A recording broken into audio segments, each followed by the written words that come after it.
OK, donc vous avez ça sur votre feuille des annonces. Donc, à tous les vendredis, on a un temps de prière et de louange. On continue au cours Je suis deuxième à partir de la semaine prochaine.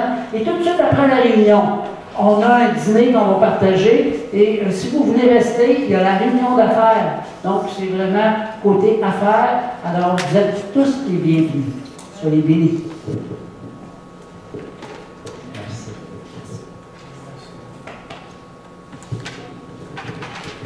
Et bonjour.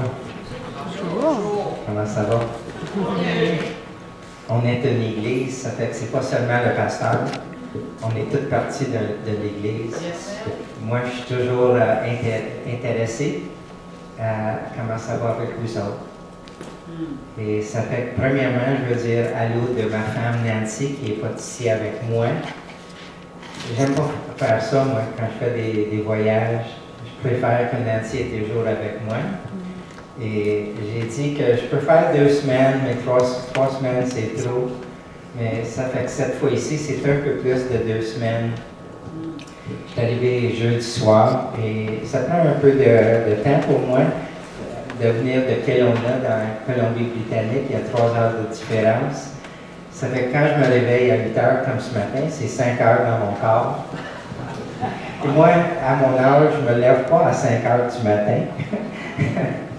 Il y en a qui font ça. Il faudrait dire quelque chose de la louange qu'on faisait. Merci pour l'équipe qui fait la louange. Amen. Amen. Mais dans Jean 4, ce que je pensais durant la louange, c'était le verset, je pense, c'est 12.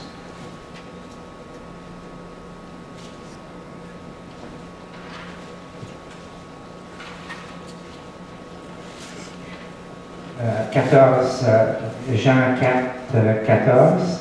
Mais celui qui boira de l'eau que je lui donnerai n'aura jamais soif, et l'eau que je lui donnerai deviendra en lui une source d'eau qui jaillirait, c'est ça le mot, jaillirait?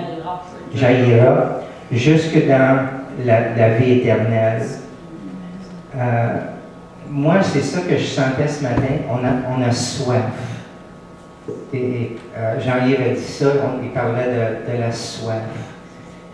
Il faut qu'on ait toujours avec la soif, on n'est jamais satisfait parce qu'on comprend qu'il y a plus qu'on expérience.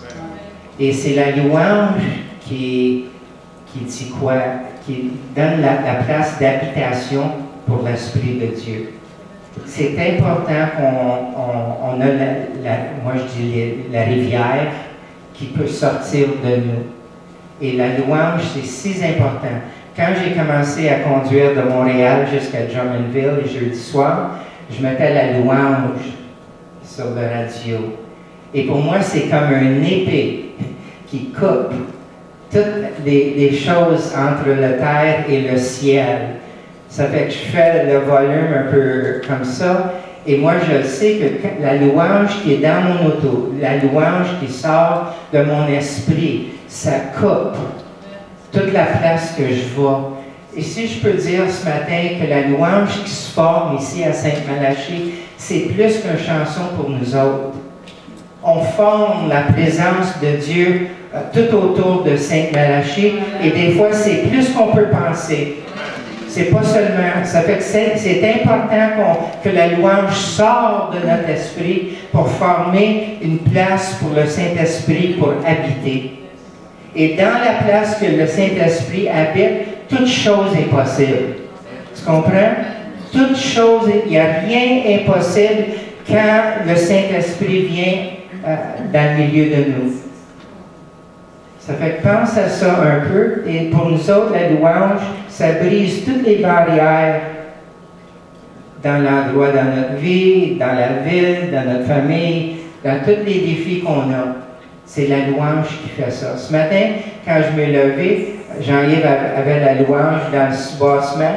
Ça fait que mon esprit était attiré. Je voulais juste aller en bas parce que j'écoutais quelque chose que mon esprit aime. Chaque matin, je mets la louange aussitôt que je me lève. C'est important parce que j'aime la présence de Dieu et je veux commencer la journée avec la présence de Dieu. Peut-être vous le savez, mais la dernière fois que j'étais ici, c'est le mois de juillet passé.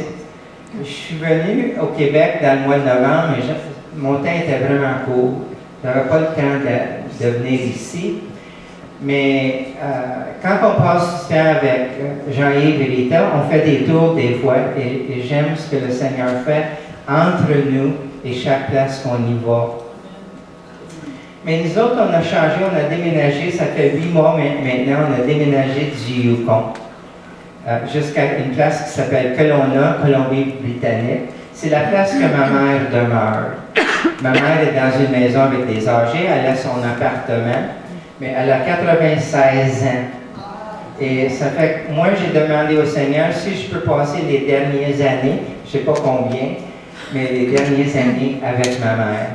Et c'est la raison qu'on a déménagé. Et on a trouvé une église, qu'on est là, ça rencontre le samedi soir, pas parce que c'est samedi, mais le samedi soir. Et le dimanche matin, moi, je cherche des autres églises parce que je veux savoir ce que le Seigneur fait dans notre ville. Et j'ai la liberté à faire ça. Mais l'église, le samedi soir, c'est une église à peu près 125 personnes. Et la louange pour 1 heure et demie, et on touche le ciel nous touche, la présence de Dieu est forte. Et dans le milieu de tout ça, on a des chansons comme vous avez ce matin. On a la prophétie comme qu'on a ce matin. Quelqu'un peut lire une parole de la Bible. C'est toute l'Église qui commence à marcher. Quand l'Esprit, l'onction de Dieu te touche, il y a quelque chose dans notre vie qui se réveille. Et on commence à marcher dans l'Esprit, dans le royaume de Dieu. Ce n'est pas les murs ou les toits qui sont ici, c'est la présence de Dieu. Il n'y a pas de limite dans la présence de Dieu. Amen. C'est vrai que j'aime l'Église on peut trouver des fois des églises qui sont un peu plus conservatives. Mais ce n'est pas mon ADN, moi.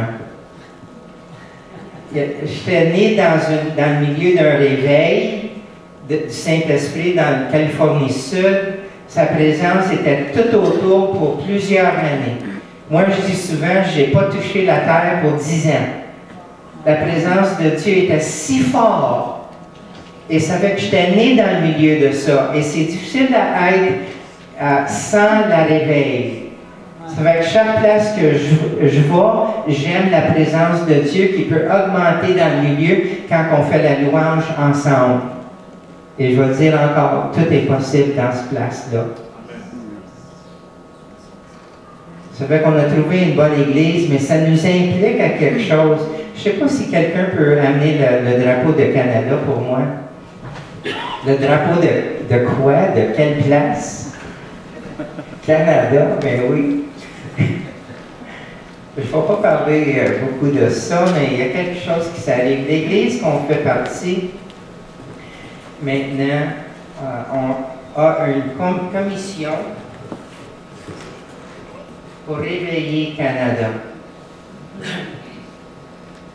Et le fardeau que j'amène, la parole que je crois que c'est du Seigneur, je vais mettre ça là.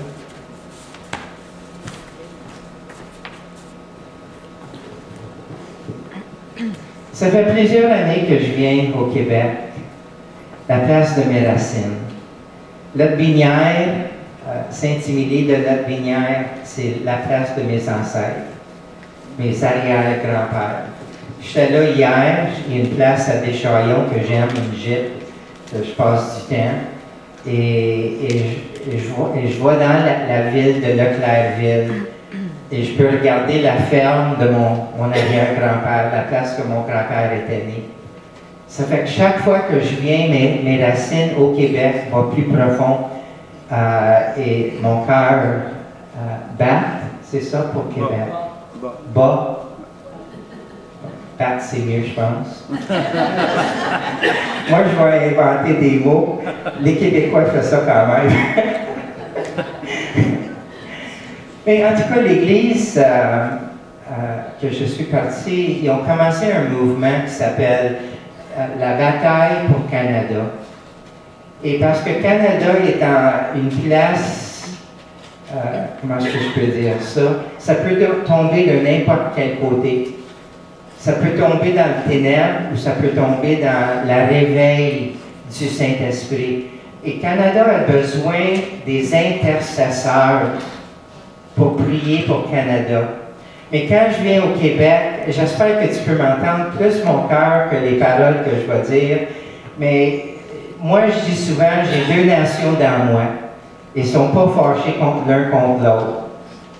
Vous savez que mon père est anglais, ma mère est française, Francoeur, c'est le nom. Mais quand il a commencé dans le mois de novembre, il a commencé une conférence à Saskatchewan pour Canada. Et l'autre qui vient, c'est dans le mois de mai, c'est dans Edmonton. Ils espèrent que 4000 personnes vont venir ensemble pour intercéder pour Canada, pour prier pour Canada, pour chanter, faire la louange, que le Seigneur peut venir. Et moi, quand je viens au Québec, je vois qu'il y a une différence, mais je comprends. Je viens avec une compassion qui veut comprendre toutes les choses qui sont arrivées dans le passé. Mais je vois, ce que le Seigneur a mis dans mon esprit, c'est Québec, réveille-toi pour Canada. Ça, c'est pas facile à dire ça. Et je dis, Québec, Canada a besoin de ta voix. Je comprends les blessures. Et un jour, j'espère pour la réconciliation si profonde dans l'esprit qui peut arriver.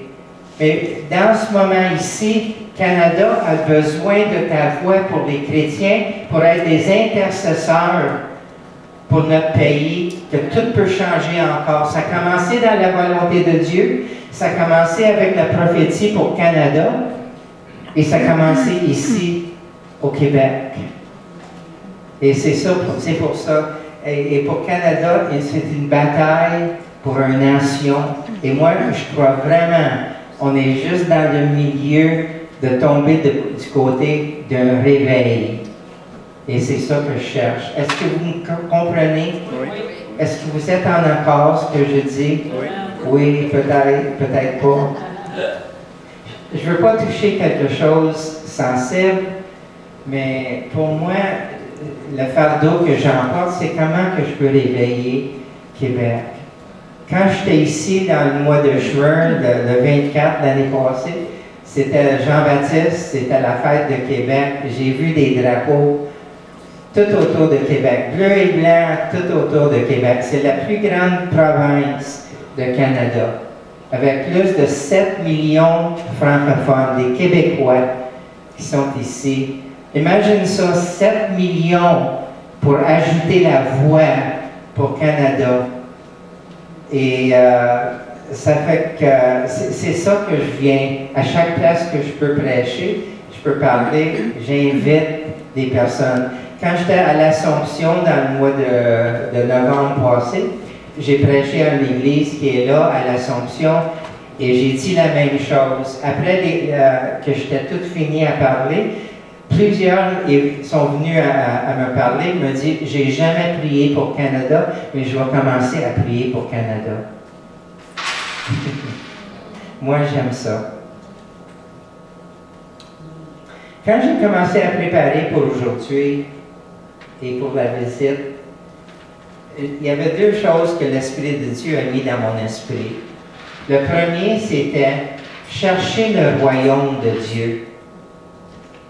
Et la deuxième parole qui était ajoutée de ça par le Saint-Esprit, moi, je vais bâtir mon Église. Ça fait que si tu mets les deux ensemble, c'est qui va bâtir son Église? Dieu. Dieu. Et oui, et Jésus, il a dit ça dans Jean, pas Jean, mais Matthieu 16. Il dit, je vais bâtir mon Église. Et le commandement qu'il nous a donné pour nous autres, c'est de chercher le royaume de Dieu. Et quand tu mets les deux ensemble, si je cherche le royaume de Dieu, lui, il va bâtir son Église. Moi, je trouve que souvent, c'était renversé.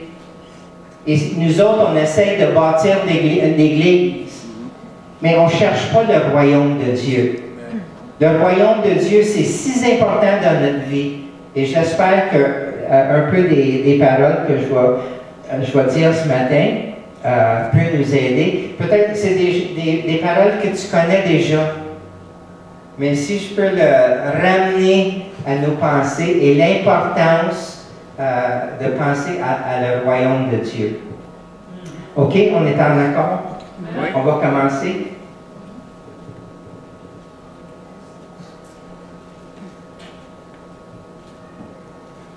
Matthieu 6 et versets 9 et 10.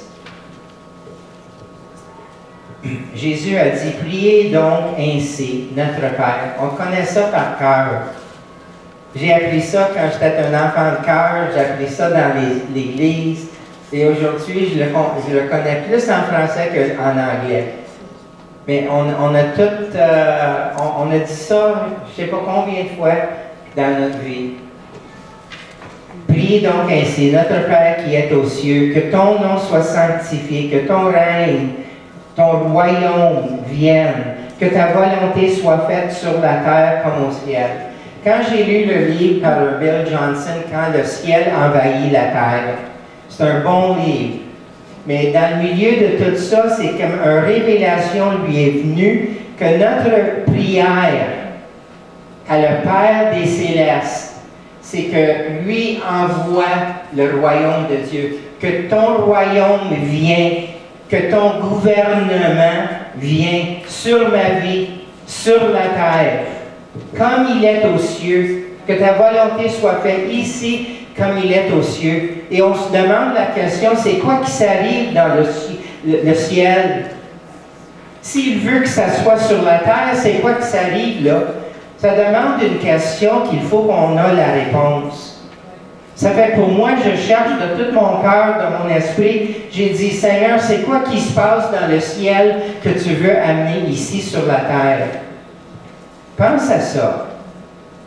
Dis amen des fois, OK? Ça m'aide. Okay? Amen, amen. Ça fait que quand je cherche ça, la première chose que quand j'étais né de nouveau, peut-être on peut regarder ça, je pense la prochaine, mais avant que je dise ça, il y a des citations d'un homme, Jonathan Welton, que j'aime, et quelques phrases qu'il a dit. Nous sommes appelés à occuper le royaume, à le faire avancer sur la terre, à participer à sa croissance de gloire en gloire. Nous devons occuper jusqu'à ce qu'il vienne et ne pas être préoccupés par sa venue. Ça peut toucher des pieds, des orteils.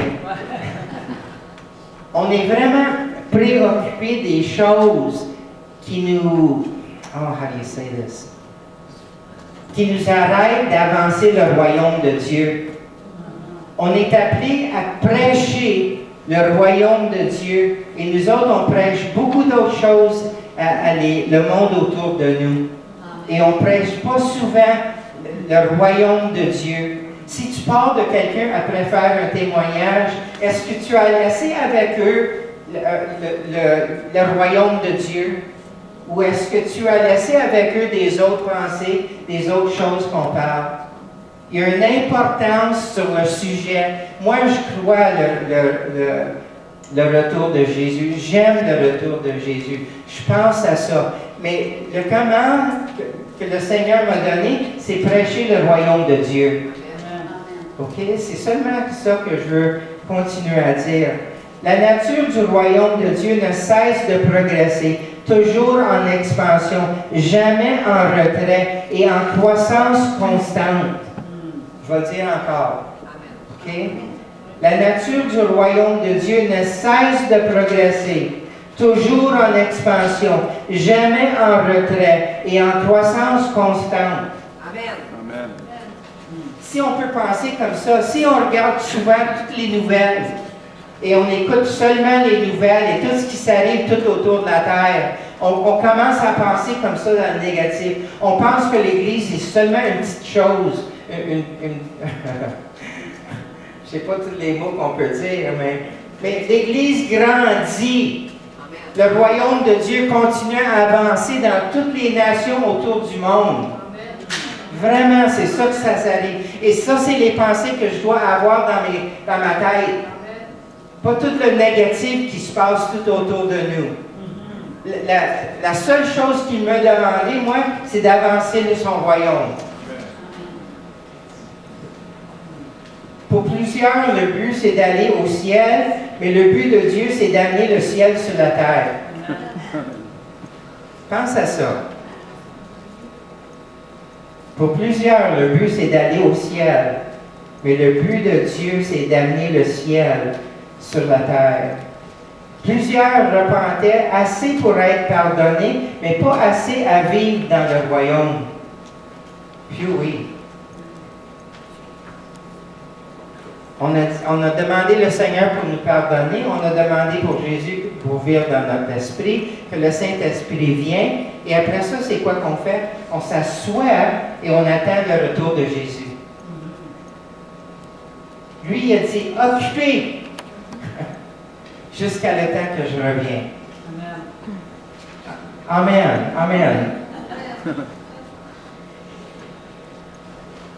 Ça fait que Jean 3 et 3 et 5.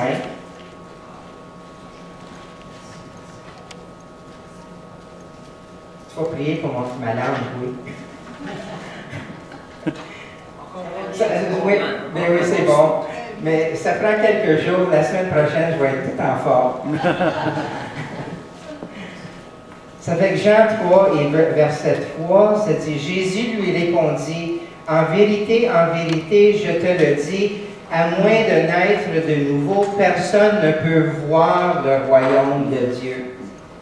Ça fait que ça demande qu'on soit né de nouveau. Pourquoi? Pour voir le royaume de Dieu. Je ne savais pas que je peux voir le royaume de Dieu. Mais ça dit ça. Là. C'est Lac Saint-Jean, je comprends. Et ça fait que ça me donne des yeux à voir quelque chose que je n'ai jamais vu. Aussitôt que j'étais né de nouveau, j'ai vu une monde, j'ai vu un endroit, j'ai vu un lieu plus grand que j'avais vu avant. Je ne croyais pas en Dieu avant, mais je crois en Dieu dans ce moment. Je ne croyais pas dans la vie éternelle, mais dans ce moment, j'ai vu que la vie n'arrête pas. J'ai vu quelque chose, et 45 ans plus, presque 49 ans plus, depuis le temps que j'étais né de nouveau, je continue à voir des choses que je n'ai jamais vues. Je continue à frapper sur sa porte et je demande, montre-moi ton royaume.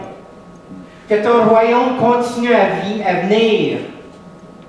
Et c'est dans le temps comme ça, quand on forme comme une église, que le royaume de Dieu nous visite et commence à marcher autour de nous. Ça réveille quelque chose dans nous. Notre esprit est réveillé. Et c'est dans le moment-là que tu peux voir des choses. Tu peux peut-être des visions, peut-être des mots de prophétie, peut-être des chansons. Moi, je ne peux pas rester tranquille quand la louange commence. Mes pieds veulent sauter, je peux faire quelque chose. Je ne peux pas rester tranquille quand le Saint-Esprit commence à marcher autour de nous. Quelque chose dans moi se réveille avec la révélation de Dieu et de son royaume. Ça fait que quand je vois des choses du royaume de Dieu, je peux le prendre et je peux l'emporter à l'Église.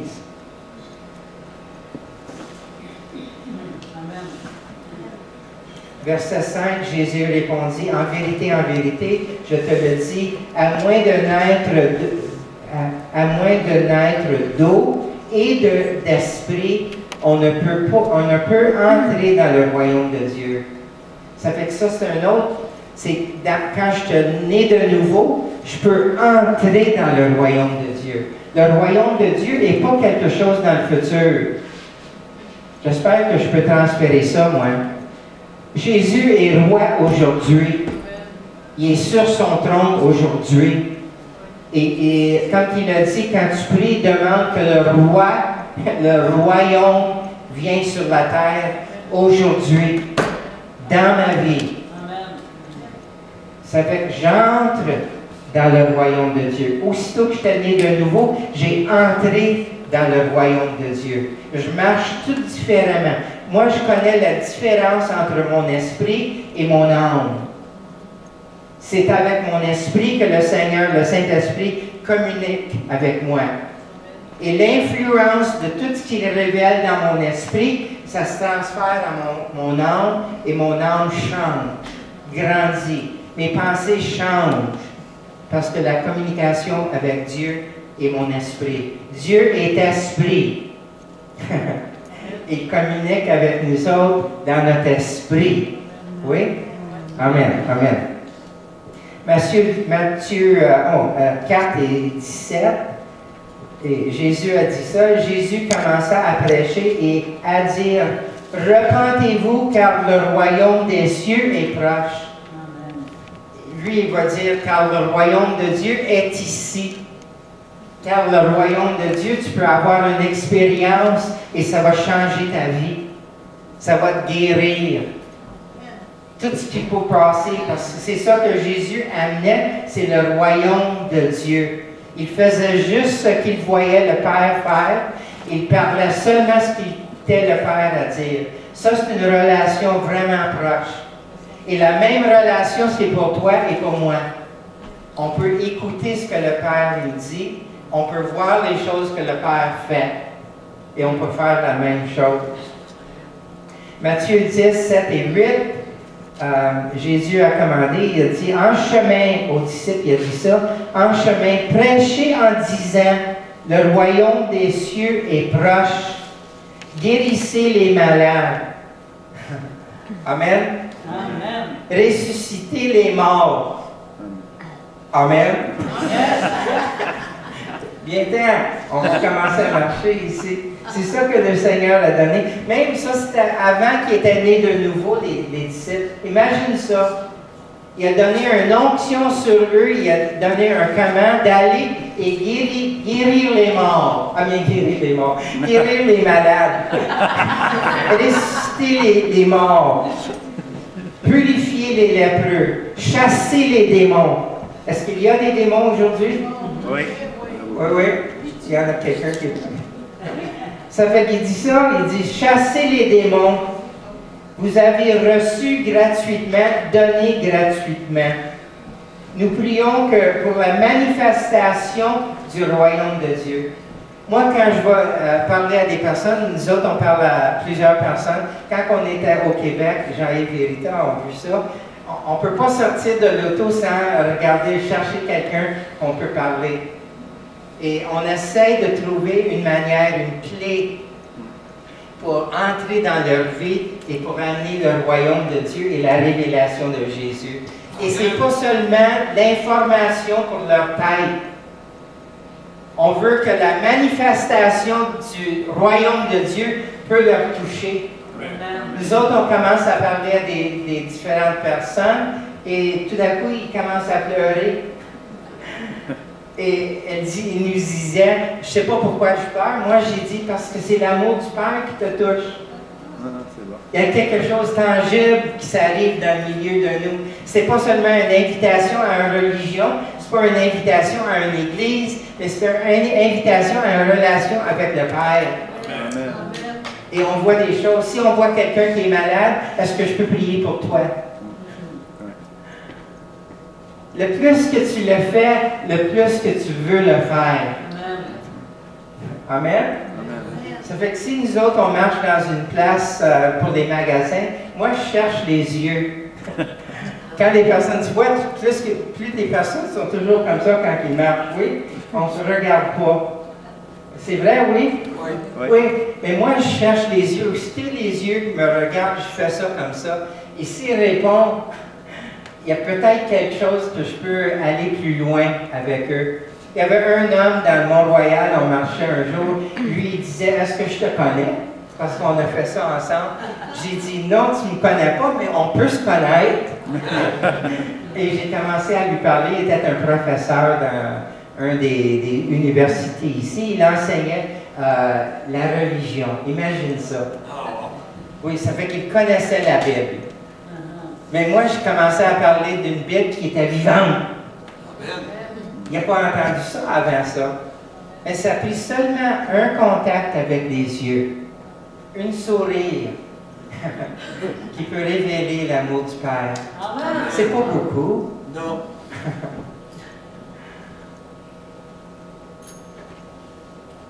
OK, numéro 2. Jusqu'à quelle heure qu'on va? Oh, ça! Il y en a qui disent ça, il y en a les autres qui disent pas. Est-ce que c'est moi qui est supposé de chanter? Tu veux-tu cacher? Ah, regarde ça! Ah, ben, tu fais des choses. J'ai pensé que j'avais quelqu'un qui pourrait m'aider. On te suit quand même bien. Oui, j'aimerais ça si tu peux.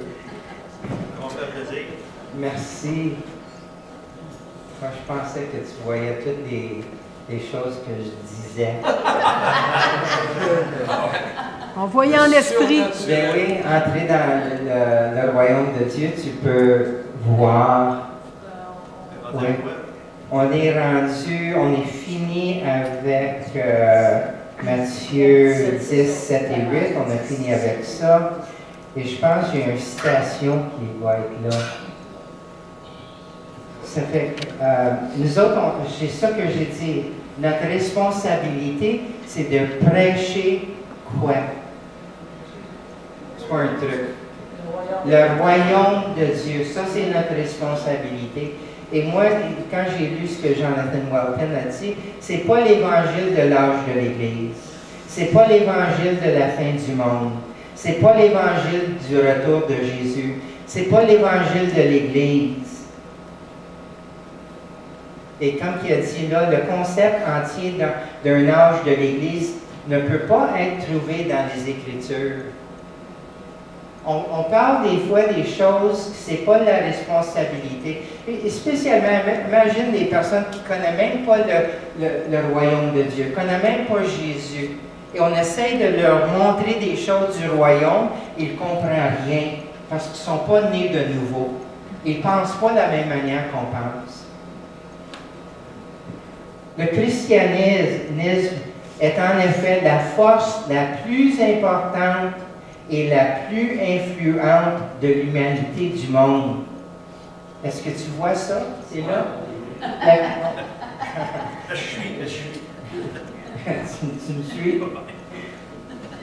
Je vais le dire encore. Peut-être on peut le lire ensemble. Est-ce qu'on pourrait faire ça? Oui. Pour te réveiller, peut-être. Non, ça c'est un joke. Le christianisme est en effet la force la plus importante et la plus influente de l'humanité au monde. C'est la seule identité remplie avec la puissance du Saint-Esprit pour transformer la terre entière. Il n'y a pas d'autre identité dans tout le monde qui peut changer la terre, comme nous autres. C'est le Saint-Esprit dans nous pour continuer ce que le Seigneur a commencé, ça fait plus de 2000 ans passés. Lui, il continue à demeurer dans ma vie, il continue à se manifester à travers de moi à un monde qui a besoin de lui. La lumière dans moi bouge, enlève, chasse le ténèbres tout autour de moi à chaque place que je vais. C'est pour ça que je ne parle pas souvent du diable. Il est là, mais Jésus a fait quelque chose. Il a vaincu. Amen. Ça peut-être il a vaincu juste un peu, ou est-ce qu'il a vaincu tout? Il a tout enlevé la puissance qu'il avait. Il a seulement la puissance qu'on lui donne. Oui. Ça fait que moi, j'aime pas parler de lui, j'aime pas lui donner la puissance du tout. Je dis souvent, ma souffle appartient à Dieu. Mon esprit a besoin et la bouche de parler de la parole de Dieu, de manifester le royaume de Dieu. Je comprends qu'il y a des choses qui s'arrivent tout autour du monde, mais moi, je peux changer le monde. Amen. Il y en a du côté ici, ce côté-là, c'est un peu silent. Je vais prêcher ici un peu. Moi, je peux changer le monde autour de moi. C'est vrai. Il y avait une fois, j'étais dans un moment, une intercession, c'était un mardi soir, dans le mois de février, l'année passée. Le Saint-Esprit est tombé si fort sur moi. Et j'ai commencé à faire des intercessions. Ce n'était pas la place que j'avais d'expérience à faire.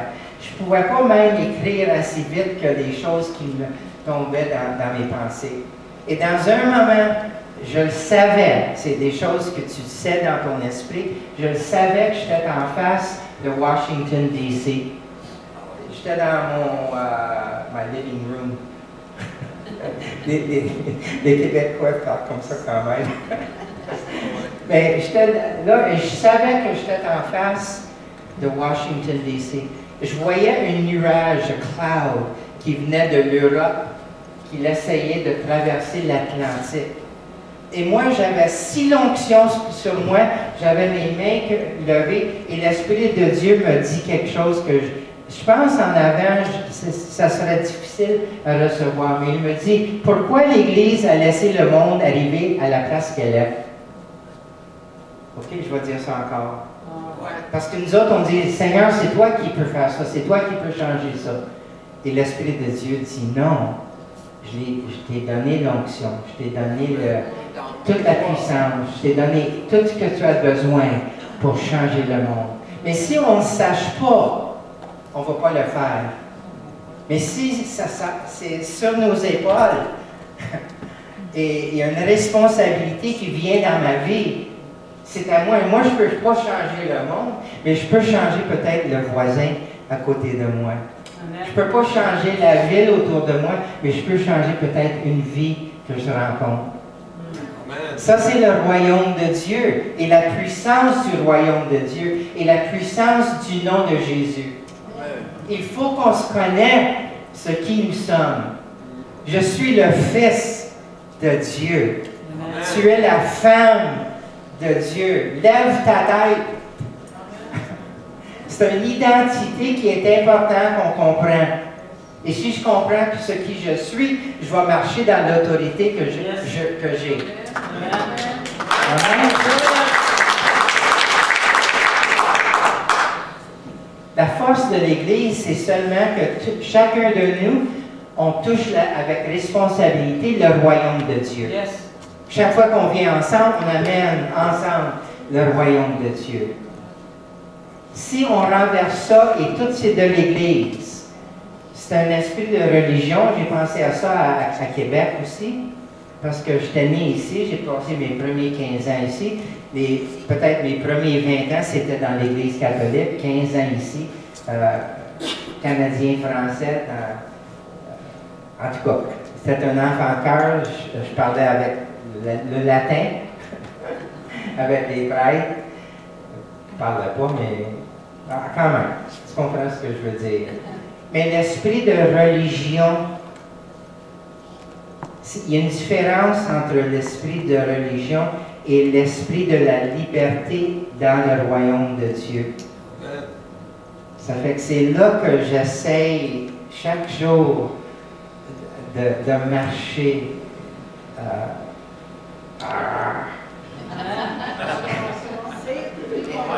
C'est le ligne que quelqu'un va traduire pour moi. C'est ça qui les fait, les autres églises. L'Assomption sont bons avec moi. Si je manque des mots, ils me donnent des mots. Oui, moitié, c'est ça, je vais parler franglais. Ça fait que la question est, est-ce qu'il y a une différence entre l'Église et le royaume de Dieu? Pas se poser. Oui. Mais pas se poser, oui, je comprends. Mais souvent, il y a une différence. Nous autres, c'est comme une voiture qui transporte le royaume de Dieu. La Bible nous appelle une épouse parce qu'il nous a donné son nom. C'est son nom qui donne la puissance et l'influence. On est appelé une armée, mais c'est sa puissance et le royaume de Dieu en arrière de nous qui nous donne la puissance à marcher avec confiance, Amen. comme un armée. Ça fait que Matthieu 6 et 33, cherchez premièrement le royaume de Dieu et sa justice, et toutes ces choses vous seront données par-dessus. Ma responsabilité, c'est de chercher le royaume de Dieu. Votre responsabilité.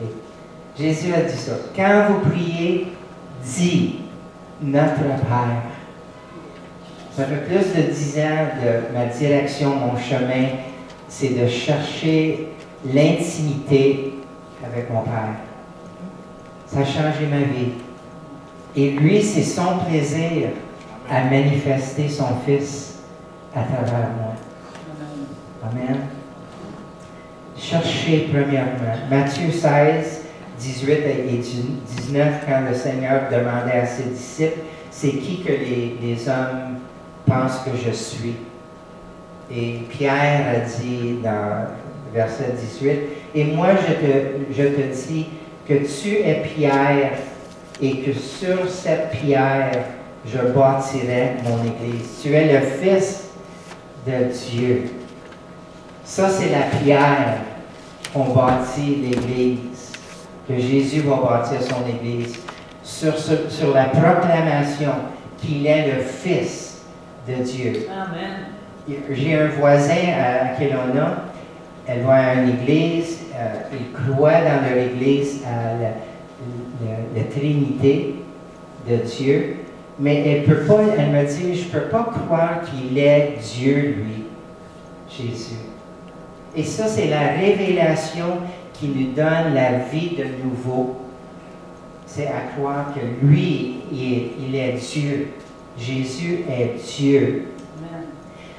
So, verset 19 se dit, « Je te donnerai les clés du royaume de Dieu. » Il faut qu'on pense à ça. S'il lui a donné des clés, c'est pour ouvrir les portes au moment, pas dans quelque chose dans le futur. Ça fait que c'est les clés du royaume que Pierre avait les clés. C'est lui qui a, à travers de lui, que l'Église était née en Actes 2. Et c'était avec lui que les clés ont commencé avec les personnes qui n'étaient pas des Juifs. C'est comment on dit ça en français? Des païens. Ah oui. Mais c'est encore lui qui a commencé ça. Mais l'onction de Dieu est venue pour Paul, pour les païens. Et pour les Juifs, c'était Pierre. Mais c'est lui qui avait les clés pour le royaume de Dieu.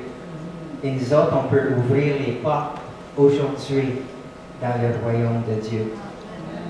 Ça dépend de quoi tu as besoin. Moi, j'emporte un clé chaque fois. Ça me fait penser de chaque vie que j'ai ça dans ma poche. J'ai dit, donne-moi la clé pour la personne devant moi, pour entrer dans leur cœur. C'est ça, c'est juste quelque chose pour me faire souvenir. Ça vient de Québec aussi.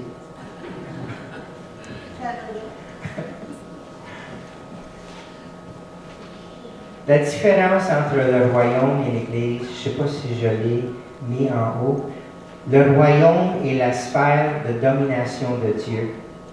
L'Église sur la terre travaille comme représentant de Dieu pour élargir et agrandir le royaume et voir son gouvernement grandir sans fin. La fin ultime étant qu'il soit sur la terre comme au ciel. Amen. Ça, c'est le but dans notre esprit. Ça fait que chaque fois, chaque place que je marche, si je suis conscient, j'avance le royaume. Amen. Dans ma maison, dans ma mariage, dans ma famille, dans la ville, chaque place, je peux avancer le royaume de Dieu. Et je vais finir avec ça, 1 Corinthiens 15. Puis viendra la fin. Puis viendra la fin.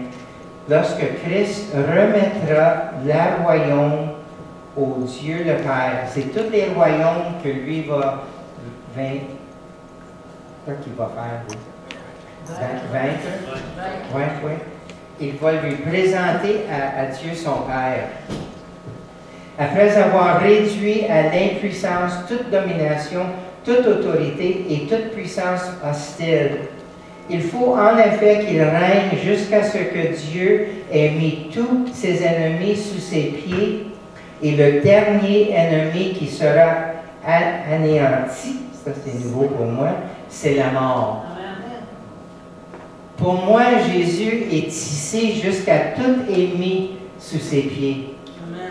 Et nous autres, je pense que c'est quoi le verset en anglais, je vais dire, until the enemy has been crushed at your feet. Écrasé sous quel pied? Mes pieds, nos pieds. On a une responsabilité à faire. Le diable n'a pas de puissance. Et c'est moi que chaque place que je mets mes pieds, j'avance le royaume et je pousse le ténèbre. Amen. Ça fait que moi, je crois que le Seigneur est ici jusqu'à tout ce qu'il a parlé dans la parole de Dieu va tout se passer avant qu'il revienne. Voilà, c'est ça dans le milieu. Ça fait que c'est quoi l'importance pour nous autres aujourd'hui? Chercher d'abord le royaume. C'est pas seulement le pasteur. C'est toute l'Église qui est impliquée. C'est toute l'Église qui, le Seigneur a dit, va prêcher la bonne nouvelle du royaume de Dieu. Ça fait que quand je cherche le royaume de Dieu, c'est quoi que je fais? Je cache la parole de Dieu dans mon cœur. Et ça, je ne sais pas pourquoi, mais on est durant les temps que la Bible n'est pas quelque chose qui est lu par tous les chrétiens. Et moi, je dis, lis la Bible, cache la parole de Dieu dans ton cœur.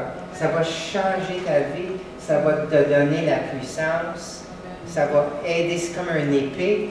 Et sans la Bible, on n'a pas d'épée dans notre main. Amen. Ça fait cache la parole de Dieu dans vos cœurs.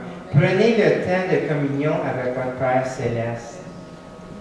Ça semble à quoi ça? Pour moi, c'est peut-être sur mes genoux. Peut-être je m'assieds devant une place dans ma maison. Je mets la louange et je commence un temps avec mon Père. Je demande au Saint-Esprit pour m'aider à entrer dans une place de communion. Des fois, ma tête est vraiment occupée de beaucoup de choses. J'ai dit, aide-moi à silencer ma tête. Je veux faire une communion aussi avec toi. Et je ne sais pas quand ça s'arrive, mais un changement commence à t'arriver. Je suis conscient maintenant à sa présence. Et mon esprit commence à faire une communion avec lui. Et c'est dans ce moment-là que je suis tout changé. Je parle quelqu'un tout différent que le moment que j'ai commencé. Et le troisième, c'est demander d'être rempli du Saint-Esprit. On a beaucoup d'idées que comment ça se peut faire ça, mais c'est simplement ça. Remplis-moi de ton esprit que je peux faire tout ce que tu me demandes à faire aujourd'hui. Pas demain, mais aujourd'hui. Demain, j'ai besoin encore remplir